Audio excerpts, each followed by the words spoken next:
Okay, Lake Dorr underway. This is a national forest lake, and as you can see, the water is stained. Pretty nice ramp, good ramp in fact, good to launch a kayak from. And there are more houses on this lake than I expected to see. Look at that, boat docks down there. I got 6 feet of water here, which is very clear. Okay, I wonder where Tom Horton is. I don't see anything wrong with fishing that shoreline that I'm looking at right there. So I think I'll get the swim jig out and throw it in there.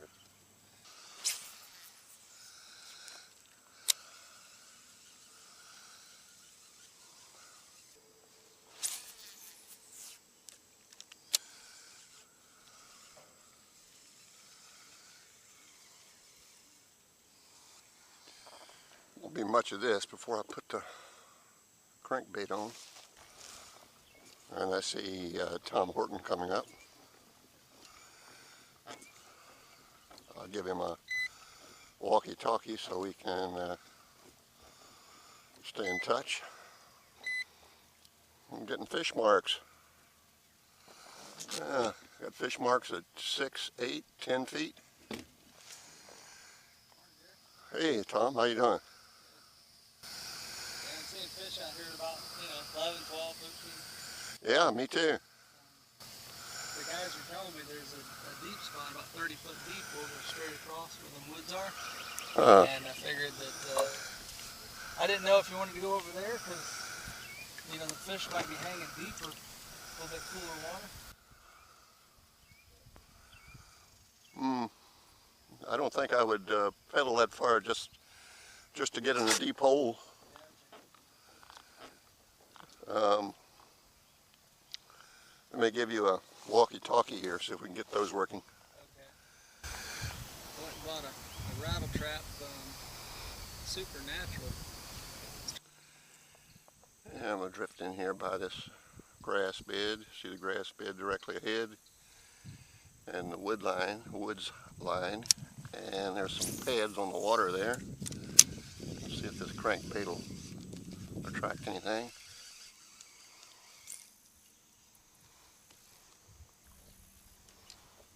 Some little small pads off this grass bed. I always like those. Let's see. I'll cast down. I launched at 9 o'clock. It's 9:38.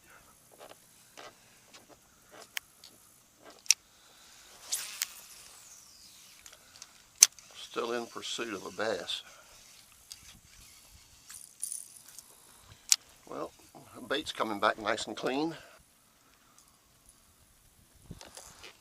6 feet of water, 86 degrees. Good fishing conditions. It's not full of hydrilla. The bait comes back clean. No weeds and no bass.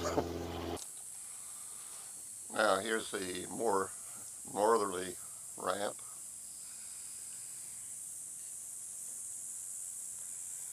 There are 2 of them here on the west side of the lake off of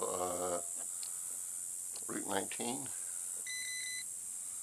This one looks okay too. I wonder if the road back to this ramp is any wider than the one at which I put in, because if you met somebody on that road, there wouldn't be room enough for both of you to pass without going over into the woods, which wouldn't be too good. But this looks okay. Huh. Looks like you can't park down here near the ramp though. So be some walking involved, whereas the other one you can park very near the ramp. It's exploring, that's what it's all about. I don't think you guys left any. Yeah. We haven't put about the hurt one this morning. You did? 3. 3? That's it.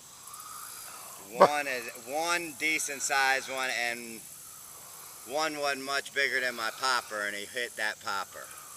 I mean, he wasn't that big of a bass. But that was it. And a gar.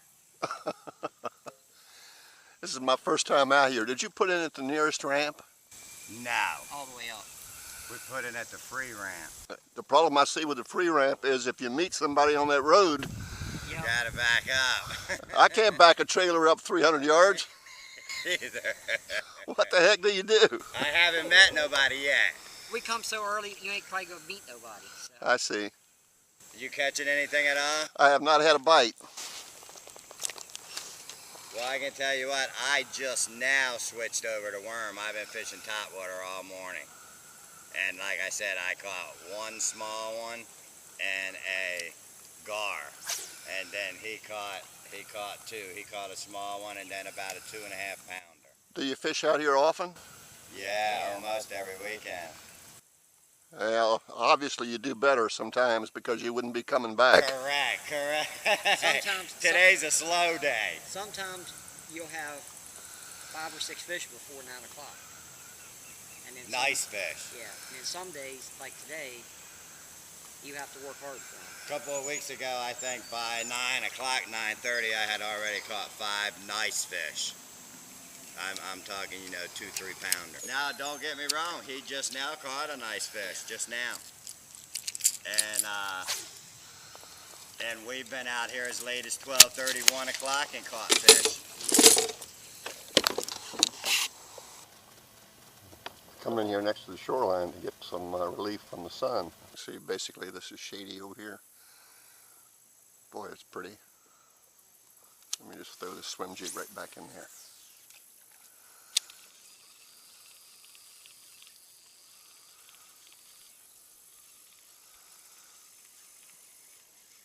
If I was a fish, I'd be over here in the shade, and I'd bite the swim jig. What could be more fun than this, guys, except maybe catching a few fish now, catching a fish now and then. You got to catch a fish before you can catch a few fish, right?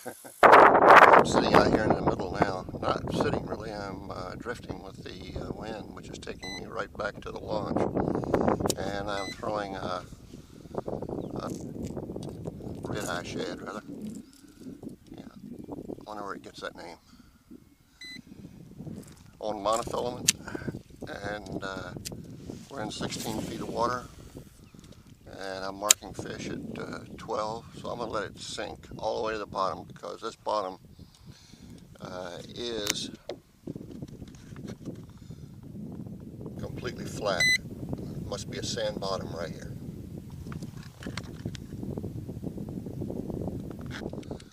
I'll let it sink all the way to the bottom, and I'm going to pull it up, jerk it up like this.